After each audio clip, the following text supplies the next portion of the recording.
Aloha mai kākou, I'm Kumu coming to you from Ka Hale Hoaka on the island of Molokaʻi. Our mana'o Monday ʻōlelo noʻeau is Peʻapeʻa maka walu.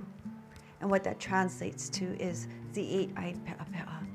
The peʻapeʻa, or the ʻōpeʻapeʻa, is the only species of bat that you'll find here in the Hawaiian Islands, the hoary bat.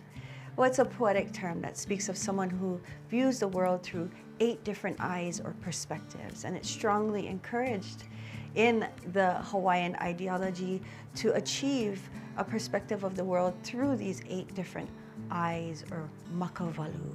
So let's say this ʻōlelo noʻeau from the top all together. E hoʻopili mai. Peʻapeʻa maka walu. Maikaʻi. Our ha'awina or ʻōlelo Hawaii lesson for today is the word kanaka.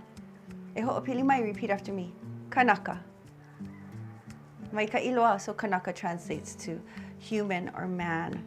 We often hear the term kanaka when we speak of the indigenous people of these islands. The complete term is kanaka maoli. So kanaka meaning man or human, and maoli meaning real or indigenous, or the very first original. And so let's practice saying that word together again. Kanaka. Maikaʻi loa. Now, if you want to pluralize it and it's more than one kanaka, you're going to elongate the first a or the first a, and it sounds like this. Kanaka.